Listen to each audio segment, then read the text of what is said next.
Primeira carta aos Coríntios, capítulo 15. Também vos notifico, irmãos, o evangelho que já vos tenho anunciado, o qual também recebestes e no qual também permaneceis, pelo qual também sois salvos se o retiverdes, tal como vô-lo tenho anunciado, se não é que crestes em vão. Porque primeiramente vos entreguei o que também recebi, que Cristo morreu por nossos pecados segundo as Escrituras, e que foi sepultado, que ressuscitou ao terceiro dia segundo as Escrituras, e que foi visto por Cefas e depois pelos 12. Depois foi visto uma vez por mais de 500 irmãos, dos quais vive ainda a maior parte, mas alguns já dormem também. Depois foi visto por Tiago, depois por todos os apóstolos. E por derradeiro de todos me apareceu também a mim, como a um abortivo. Porque eu sou o menor dos apóstolos, que não sou digno de ser chamado apóstolo, pois que persegui a igreja de Deus. Mas pela graça de Deus sou o que sou, e a sua graça para comigo não foi vã. Antes trabalhei muito mais do que todos eles. Todavia não eu, mas a graça de Deus que está comigo. Então, ou seja eu, ou sejam eles, assim pregamos e assim haveis crido. Ora, se prega que Cristo ressuscitou dentre os mortos, como dizem alguns dentre vós que não há ressurreição de mortos? E se não há ressurreição de mortos, também Cristo não ressuscitou. E se Cristo não ressuscitou, logo é vã nossa pregação e também é vã a vossa fé. E assim somos também considerados como falsas testemunhas de Deus, pois testificamos de Deus que ressuscitou a Cristo, ao qual porém não ressuscitou, se na verdade os mortos não ressuscitam. Porque se os mortos não ressuscitam, também Cristo não ressuscitou. E se Cristo não ressuscitou, é vã a vossa fé e ainda permaneceis nos vossos pecados. E também os que dormiram em Cristo estão perdidos. Se esperamos em Cristo só nesta vida, somos os mais miseráveis de todos os homens. Mas se de fato Cristo ressuscitou dentre os mortos e foi feito as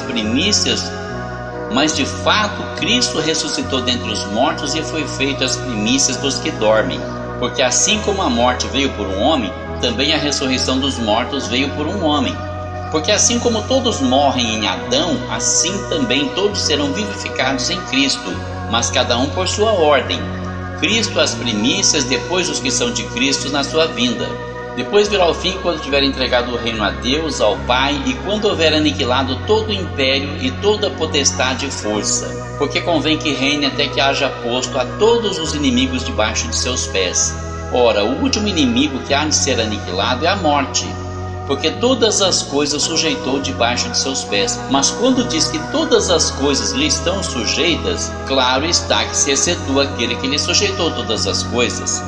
E quando todas as coisas lhe estiverem sujeitas, então também o mesmo Filho se sujeitará àquele que todas as coisas lhe sujeitou, para que Deus seja tudo em todos. De outra maneira, que farão os que se batizam pelos mortos, se absolutamente os mortos não ressuscitam? Por que se batizam eles então pelos mortos? Porque estamos nós também a toda hora em perigo. Eu protesto que cada dia morro, gloriando-me em vós, irmãos, por Cristo Jesus nosso Senhor. Se como homem combati em Éfeso contra as bestas, que me aproveita isso se os mortos não ressuscitam? Comamos e bebamos que amanhã morreremos. Não vos enganeis, as más conversações corrompem os bons costumes. Vigiai justamente e não pequeis, porque alguns ainda não têm o conhecimento de Deus. Digo para vergonha vossa.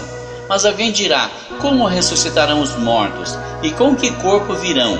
Insensato, que tu semeias não é vivificado se primeiro não morrer. E quando semeias, não semeias o corpo que há de nascer, mas o simples grão, como de trigo ou de outra semente qualquer. Mas Deus dá-lhe o corpo como quer, e a cada semente o seu próprio corpo. Nem toda carne é uma mesma carne, mas uma é a carne dos homens, e outra a carne dos animais, e outra a carne dos peixes, e outra das aves. E há corpos celestes e corpos terrestres, mas uma é a glória dos celestes e outra dos terrestres. Uma é a glória do sol, e outra a glória da lua, e outra a glória das estrelas. Porque uma estrela difere em glória de outra estrela. Assim também a ressurreição dentre os mortos. Semeia-se o corpo em corrupção, ressuscitará em incorrupção. Semeia-se em ignomínia, ressuscitará em glória. Semeia-se em fraqueza, ressuscitará com vigor. Semeia-se corpo natural, ressuscitará corpo espiritual. Se há corpo natural, há também corpo espiritual. Assim também está escrito: o primeiro homem, Adão, foi feito em alma vivente, o último Adão em espírito vivificante. Mas não é o primeiro espiritual, senão o natural, e depois o espiritual.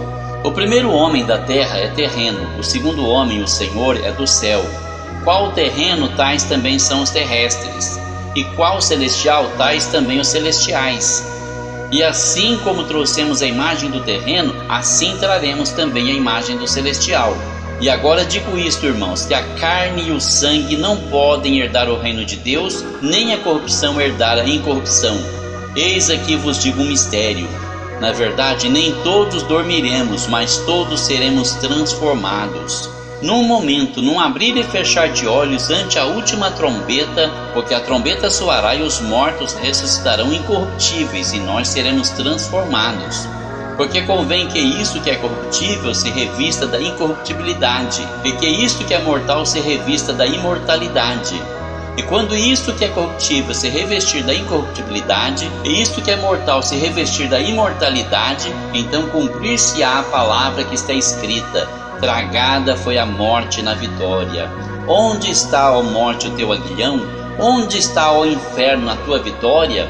Ora, o aguilhão da morte é o pecado, e a força do pecado é a lei. Mas graças a Deus que nos dá a vitória por nosso Senhor Jesus Cristo. Portanto, meus amados irmãos, sede firmes e constantes, sempre abundantes na obra do Senhor, sabendo que o vosso trabalho não é vão no Senhor.